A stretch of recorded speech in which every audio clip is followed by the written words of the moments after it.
भेटतो, येशू तुला भेटतो, येशू तुला भेटतो, येशू तुला भेटतो. कधी नाही बदलणार, येशू तुला भेटतो, कधी नाही बदलणार, येशू तुला भेटतो. आपल्या लोकांस भेटून भोजन देणार, आपल्या लोकांस भेटून भोजन देणार. आज पण तुला तृप्त करणार, आज पण तुला तृप्त करणार, येशू तुला भेटतो, येशू तुला भेटतो. आपल्या लोकांस भेटून रोग सर्व मिटवणार, आपल्या लोकांस भेटून रोग सर्व मिटवणार. आज पण तुला बरं करणार, आज पण तुला बरं करणार, येशू तुला भेटतो, येशू तुला भेटतो, येशू तुला भेटतो, येशू तुला भेटतो. आपल्या लोकांस भेटून अद्भुत करणार, आपल्या लोकांस भेटून अद्भुत करणार. आज पण तुझ्यात क्रिया करणार, आज पण तुझ्यात क्रिया करणार, येशू तुला भेटतो, येशू तुला भेटतो, येशू तुला भेटतो, येशू तुला भेटतो. कधी नाही बदलणार, येशू तुला भेटतो, कधी नाही बदलणार, येशू तुला भेटतो.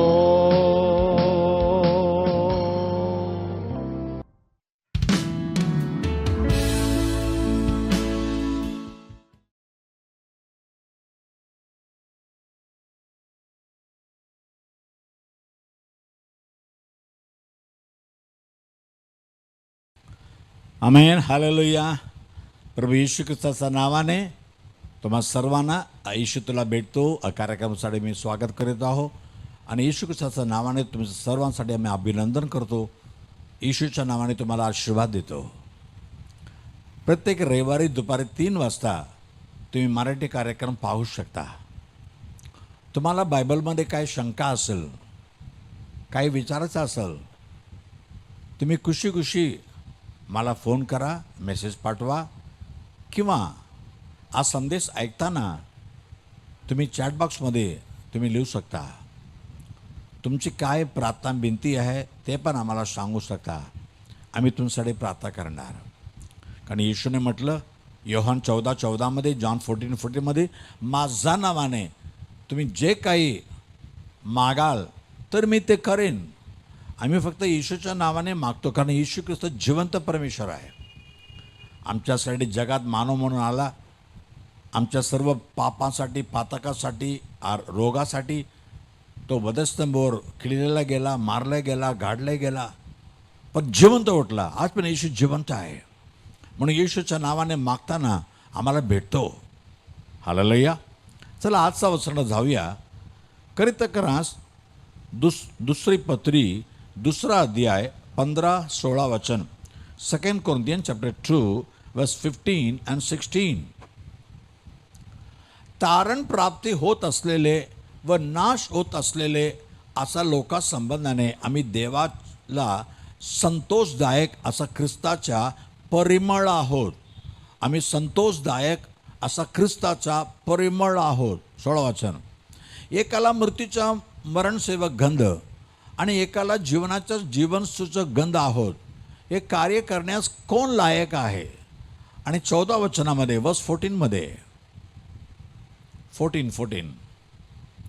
जो देव आम्हाला सर्वदा ख्रिस्ताच्या टाई ज्योत्सवाने नेतो आणि सर्व ठिकाणी आमच्याद्वारे आपल्याविषयीच्या ज्ञानाचा परिमळ प्रकट करतो, त्याची स्तुती असो.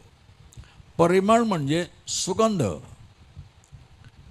इफिशियन्स पत्र 5 अध्याय 2 वचनामध्ये, इफिशियन्स 5:2, इफिशियन्स पत्र 5:2 आणि ख्रिस्ताने तुमच्यावर प्रीती केली आणि देवाला सुवास सुगंध मिळावा म्हणून स्वतःला आपल्याकरता अर्पण व यज्ञ म्हणून दिले, त्याप्रमाणे तुम्ही प्रीतीने चाला. सुवास मिळावा म्हणून स्वतःला अर्पण केलं, यज्ञ केलं येशू ख्रिस्ताने. या जगामध्ये स्वतःला यज्ञ म्हणून बलिदान म्हणून अर्पण केलेला एकमेव देव येशू ख्रिस्त आहे. आज जगामध्ये कित्येक असं देव म्हणणारे लोकांचं जानवराचा बली घेतात. येशू कोणाच्या बली घ्यायला आला नाही, स्वतःला बलिदान करायला आला. म्हणून म्हणतो येशू ख्रिस्त एकमेव देव आहे. कारण प्रजापती यज्ञमाय आमच्या भारताच्या वेदामध्ये लिहिलेलं आहे. प्रजापती म्हणजे जगाला सृष्टी करणारा, निर्माण करणारा, तो स्वतःला यज्ञ म्हणून द्यायला पाहिजे. आज यज्ञ म्हणतात पण जनावरांना ठेवून यज्ञ देतात. ते यज्ञ नाही आहे, ते देवाला जात नाही. देव कुठलाही यज्ञ, कुठलाही बली तो मागत नाही.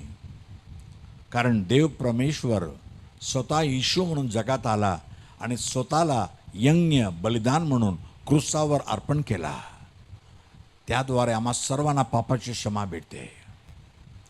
त्याची सुगंध स्वर्गामध्ये गेला देवापुढे, सुगंध देवापाने स्वीकार केला आणि आम्हाला क्षमा दिला. ठीक आहे, आम्ही देवाचा परिमळ आहोत. बायबलमध्ये 3 गोष्टी आहे जिथे परिमळ लावणाऱ्या 3 स्त्रियांना आपण पाहत आहे. आणि पहिले लूका 7 अध्याय त्याच्या 37-38 लूक 7:37-38 तेव्हा पहा, त्या गावात कोणी एक पापी स्त्री होती. तो परशियाच्या घरात जेवायला येशू बसला आहे हे ऐकून ती सुगंधी तेलाची अलाबास्त्र कुपी घेऊन आली आणि त्या येशूच्या पायाशी मागे रडत उभी राहिली व आपल्या आंसवाने त्याचे पाय भिजवू लागली. तिने आपल्या डोक्याच्या केसाने ते पुसले, त्याच्या पायांचे मुके घेतले आणि त्याला सुगंधी तेल लावले. आणि हे पाहून येशूला पाहणी करणारा, राहू दे वचन राहू दे, तो शिमोन काय म्हणतो? नाही, 39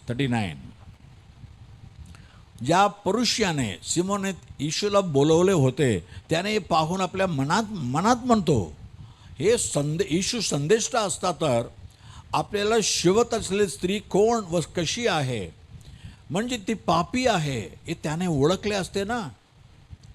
येशूने का नाही ओळखलं?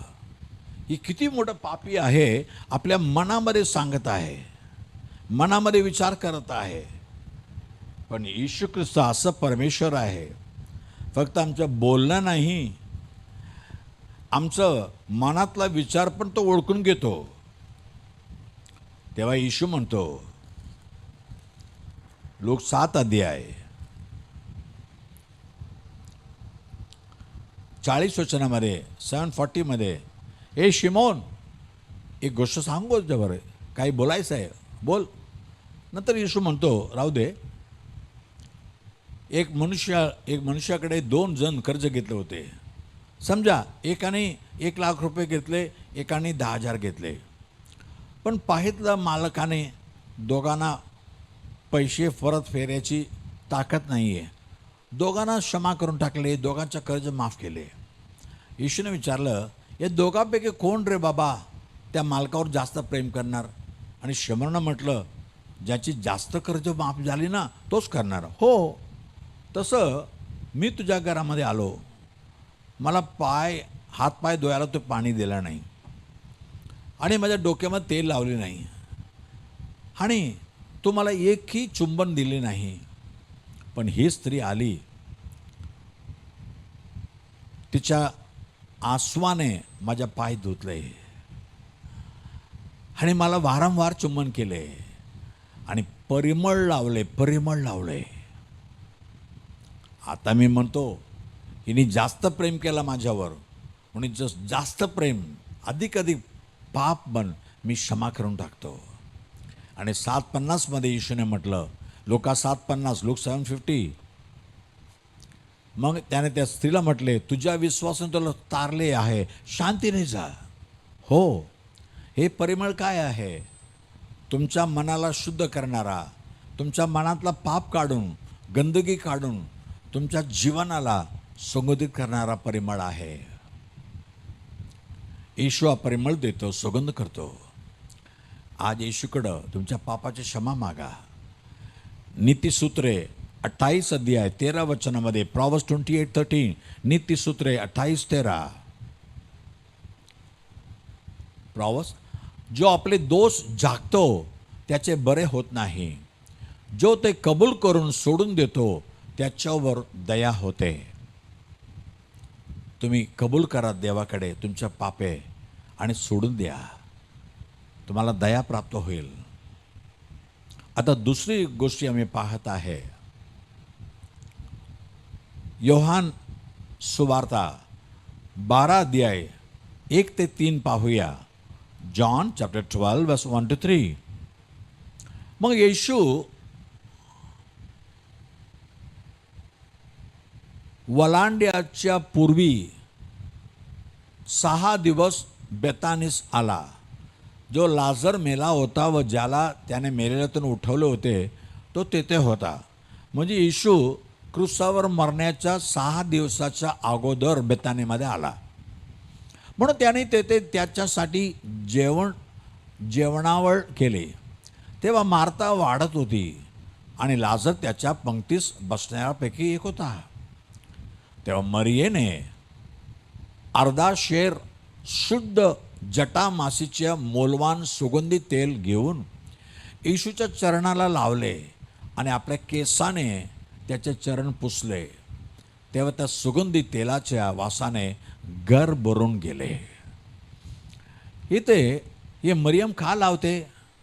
कारण मरियमचा भाऊ लाजरला मरून 4 दिवसानंतर येशू ख्रिस्ताना जिवंत उठला आणि येशूचा आभार मानून त्यांच्या घरामध्ये जेवण बनवून वाढीत आहे.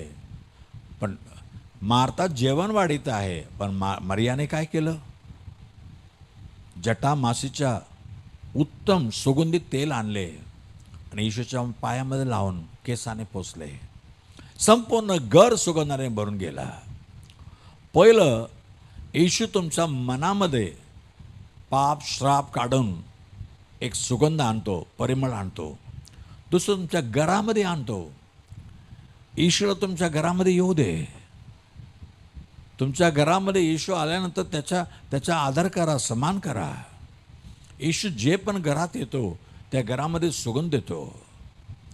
तुम्ही लूका रचित सुसमाचार 19 अध्याय 9 वचनामध्ये, लूक 19:9, लूक 19:9, येशूने म्हटलं, आज या घराला तारण प्राप्त झाले आहे, कारण हाही अब्राहमचा पुत्र आहे.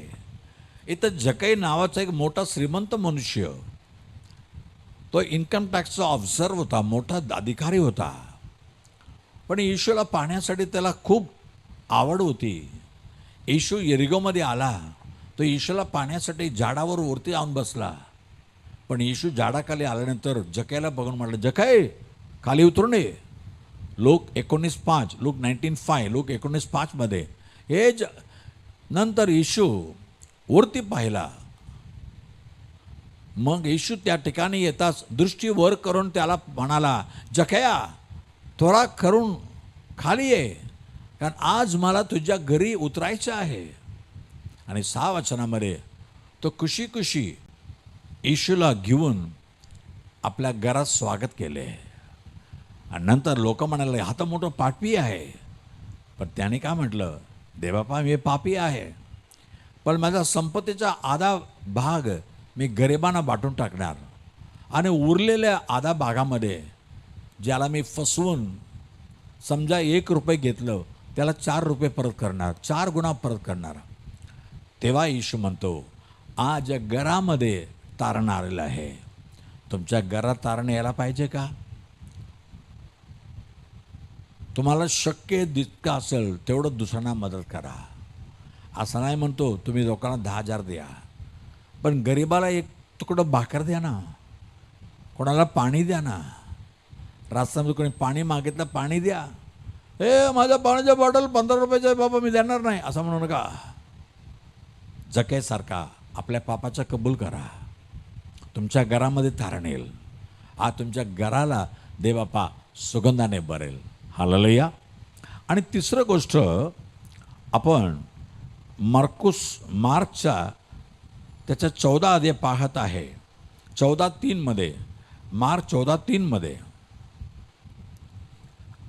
नंतर येशू बेतानी येथे कुष्ठरोगी सिमोन याच्या घरी जेवायला बसला असता कोणी एक स्त्री जटामाशीच्या फार मौल्यवान सुगंधी तेलाने भरलेले अलाबास्त्र कुपी घेऊन आली. तिने ती कुपी फोडून येशूच्या मस्तकावर ओतली. इथे एक स्त्री बघा, फार मौल्यवान सुगंधी आणले. बाकी लोकांना येशूच्या पायामध्ये ओतले, हे येशूच्या डोक्यामध्ये ओतले. मग तिथले लोक काय म्हणाले, 4 आणि 5 वचनामध्ये काय लोक म्हणतात, या सुगंधी तेलाची अशी नाशाडी कशासाठी केली? अरे ओतून टाकली, सगळं वेस्ट झाला. हे सुगंधी तेल 300 पेक्षा अधिक रुपयांना विकून ते गोर गरिबांना देता आले असते ना, अशी ते तिच्याविषयी कुरकुर करत होते. पण येशू म्हटला 6:7 मध्ये, हिच्या वाटेत जाऊ नका, हिला त्रास का देता? हिने माझ्यासाठी एक सत्कृत्य केले आहे. गोरगरीब नेहमी तुमच्या बरोबर असतात व पाहिजे तेव्हा तुम्हाला त्यांचे बरे करता येईल, परंतु मी तुमच्या बरोबर नेहमीच असं आहे असं नाही आहे. आणि पुढे हिला जे काय करता आले, जे काय जितकं शक्य होते त्याने केले आहे. हिने उत्तर कार्यासाठी माझ्या शरीराला अगोदरच सुगंध द्रव्य लावले आहे. आणि 9 वचनामध्ये, मी तुम्हाला कधीच सांगतो की सर्व जगात जेथे जेथे सुवार्तेची घोषणा करण्यात येईल तेथे तेथे हिने जे केले आहे तेही हिच्या स्मरणार्थ सांगण्यात येईल. आता हा सुगंध काही लोकांच्या मनामध्ये नाही, घरामध्ये नाही, पण संपूर्ण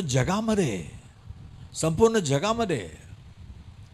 कारण यहुद्यांचा असा परंपरा आहे, यहुद्यामध्ये कन्या ते थोडं अत्तर साठवतात. अत्तर आणणे खूप अवघड आहे. ती पण हे मौल्यवान बहुमूल्य अत्तर, ते किती फुलांना ते पिसून एवढं फूल पिसल्यानंतर एक एक बूंद थेंब निघणार असं साठवून ठेवतात. कारण काय, त्यांच्या लग्नाच्या दिवशी त्याच्या नवऱ्याच्या डोक्यात ओततात. म्हणजे माझं जीवन तुझ्यासाठी आहे. जीवनभर मी कष्ट करून साठवलेला हा सुगंध तुम्हाला देतो. माझा जीव तुमच्यासाठी आहे. आता याने किती वर्ष साठवून ठेवलं तिच्या येणाऱ्या नवरासाठी, येणाऱ्या जीवनासाठी, भविष्यासाठी साठवून ठेवलं होते. पण येशूच्या अंगावर ओतून टाकले. म्हणजे काय? माझं जीवन येशूसाठी. मी या जगामध्ये येशूसाठी जगणार. मला आणखीन काय नको. म्हणून येशू म्हणतो संपूर्ण जगामध्ये जेथे जेथे माझ्या सुवार्ता सांगण्यात येईल तेथे हिने काय केले हे पण सांगणार. आतापर्यंत 2000 वर्षापेक्षा जास्त दिवस झाले सगळीकडे हिचा प्रचार होतात. कारण हिने येशू ख्रिस्ताकडे सत्क्रिय केलेलं आहे, चांगलं क्रिय केलेलं आहे. आता तुम्ही येशूसाठी साक्ष म्हणून राहणार का? तुमचे जीवन येशूला अर्पण करणार का? तुम्हाला देवबापा संपूर्ण जगामध्ये नेईल. Hallelujah, hallelujah. मी पण लहानपणीपासून माझ्या आईबरोबर सेवा करायचं. माझ्या आई मुंबईच्या शहरामध्ये सगळीकडे फिरून सगळीकडे सुवार्ता सांगलेली आहे. माझ्या आईचं नाव वायलट अम्मा आहे. ती देवासाठी 50 वर्ष सेवा केली होती. तिला लहानपणीपासून आजारपणा होता, TB होता, आस्मा होता, दमाची बिमारी होती. पण येशू ख्रिस्ताने तिला स्पर्श केला. एकच दिवस तिला पूर्ण आरोग्य भेटला. तिला पवित्र आत्माचा अभिषेक भेटला, वरदान भेटला. देवाने म्हटलं मी तुला बरं केलं आहे. जे कोणी तुझ्याकडे येणार त्यांना तू हात लावून प्रार्थना कर, मी त्यांना स्पर्श करीन, त्यांना चांगलं करील. तसं पुष्कळ लोकांना देवापाने बरं केलं. अशुद्ध आत्मा पळू लागले. 3 मेलेल्या माणसांना माझ्या आईने जिवंत उठवलं आहे सर देवाच्या कृपाने. आणि त्यांच्याद्वारे सेवा सुरू झाली. त्यांच्याबरोबर लहानपणीपासून मी होतो. किती वर्ष सेवा करत राहिलो. पण 1997 साली माझ्या आईला देवाने दर्शन दिले. मी जेव्हा रेल्वेमध्ये मुख्य सतर्कता निरीक्षक असं म्हणून उंच पदमध्ये मी सेवा करत होतो. मला खूप मोठा अधिकार होता. पण आईला देवाने सांगितलं विजयराजाला सांग रेल्वेची नोकरी सोडून देवाची सेवा, मंडळीची सेवा करायला सांग. आणि माझा तोरला भाऊ आहे डॅनियल तंगराज, त्याला सांगू टाक, त्याला सांग याला बोलवलं आहे. मी म्हटलं मी नोकरी सोडतो. माझ्या आई म्हणलं अरे नरे नोकरी सोडतो काय करणार? जो एक मुलगा आहे मुलगी आहे त्यांची शिकवणी कसं होणार? मला देव बघून गेलं. मी ताबडतोब नोकरी सोडलो आणि देवाच्या सेवामध्ये पूर्णपणे आलो. तेव्हापर्यंत सेवा करत होतो. नोकरी करत करत रोज संध्याकाळी शनिवार रविवार सेवा करत होतो. पण पूर्णपणे सेवा केलो. एक गोष्ट सांगू का?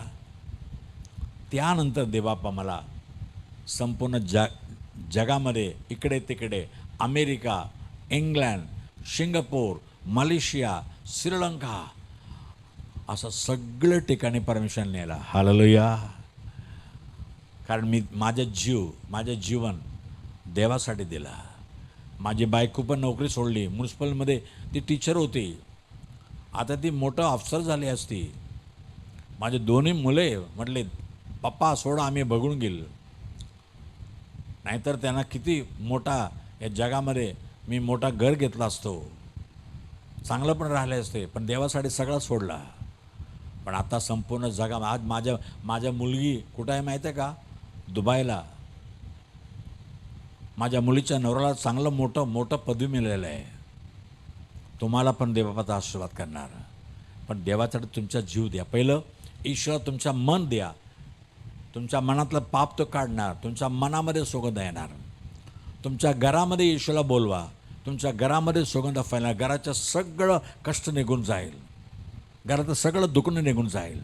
ते तुझं जीवन ईश्वरला द्या. देवापा मी तुझ्यासाठी जगेन. जेव्हापर्यंत जीव आहे तुझ्यासाठी सेवा करेन असं म्हणा. देव तुमच्याद्वारे संपूर्ण जगामध्ये आज माझ्या आई कुठेही गेली नाही. फक्त मुंबईमध्ये राहिली आणि मद्रासमध्ये गेली. पण तिच्या साक्षी संपूर्ण जगामध्ये आहे. अमेरिकामध्ये विचारा, इंग्लंडमध्ये विचारा, म्हणतील हे आईने आम्हाला मार्गदर्शन दिले. या आईद्वारा आम्ही येशूला ओळखून घेतलं.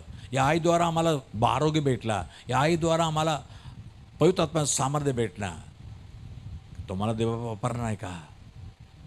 म्हणून आज देवाकडे द्या. देवा, माझा जीव एक सुगंध जीव असायला पाहिजे. तुझ्या सुगंध परिमळ माझ्यामध्ये येऊ दे. मी कुठेही जाणार, तुझं सुगंध, तुझं परिमळ मी सगळ्यांना वाटणार, असं म्हणणार का? चला प्रार्थना करूया. Jesus, hallelujah, glory, hallelujah. पवित्र बापा, धन्यवाद प्रभू, धन्यवाद, धन्यवाद, धन्यवाद. पुन्हा एकदा तरी सन्निधानामध्ये येत आहे प्रभू. हो प्रभू, ख्रिस्त येशूमध्ये आम्हाला सगळ्या ठिकाणी तो यशस्वी करतो आणि तुझ्या ज्ञानाचा सुगंध आमच्याद्वारा सगळ्या ठिकाणी तो वाटून घेतो प्रभू. त्या स्त्रीने जसं आपल्या मनातला पाप ओतून तुझ्यासमोर आंसू वाहिले, तसं येशू प्रभू, मी एक पापी आहे, मला क्षमा कर, सर्व पाप क्षमा कर, असं जे कोणी पश्चाताप करून म्हणतात त्यांना स्पर्श कर प्रभू.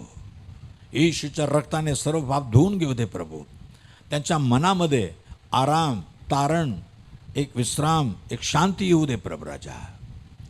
त्यांच्या मनामध्ये देवाचा सुगंध परिमळ निघून येऊ दे प्रभू. सुगंधित कर. ज्या घरामध्ये तुला स्वागत करत आहे, आमच्या घरामध्ये ये प्रभू, राहा प्रभू राजा. आमच्या घरात सर्व कष्ट तू ओळखतोस. अहो, कष्टी बारा करतो जणू, माझ्याकडे या, मी तुम्हाला विश्राम देईन म्हटला प्रभू राजा. सर्व कष्ट काढून टाक. येशूच्या नावाने सर्व रोग निघून जाऊ दे, सर्व शैतानाचा श्राप निघून जाऊ दे, सर्व संकट निघून जाऊ दे. चांगलं नोकरी, चांगला पगार, लहान मुलांना चांगली शिकवणी मिळू दे प्रभू राजा. प्रत्येक घरामध्ये येशूचा सुगंध पसरून येऊ दे प्रभू. आणि येशूसाठी जे काय आपलं जीव देता, मी येशूसाठी जगणार, येशूसाठी साक्षी देणार. त्याचं तो पवित्र आत्माचा वरदान दे प्रभू. पवित्र आत्म्याचं सामर्थ्य दे, वरदान दे. ते संपूर्ण जगामध्ये येशूच्या नावाचा सुसमाचार सांगू दे, सुवार्ता सांगू दे प्रभू. त्यांना बलवंत कर प्रभू. एक पौलासारखं, एक तिमोथेसारखं आणि एक आकिला बिस्कलासारखं, सामरी स्त्रीसारखं संपूर्ण जगामध्ये त्यांना साक्षी म्हणून उभा कर, आशीर्वादित कर. येशूच्या नावाने मागितो म्हणून ऐक प्रभू राजा. Amen, amen. God bless you. परमेश्वर तुम्हाला आशीर्वाद करो. पुढच्या रविवारी दुपारी 3 वाजता पुन्हा भेटू. तुम्हाला काय प्रार्थनाची आवश्यकता असेल, खरोखरी आम्हाला फोन करा, आम्ही तुमच्याशी बोलणार. नाहीतर मेसेज पाठवा व्हॉट्सअपमध्ये, SMS मध्ये. देव तुम्हाला आशीर्वाद करो. आमेन. आमचा पत्ता Bethel Pentecostal church, Bethel church road, Kamaraj हायस्कूलचा मागे, 90 फीट रोड, धारावी, मुंबई 17. आमचा फोन नंबर 8850665361 किंवा 9833333722 किंवा 9323424695.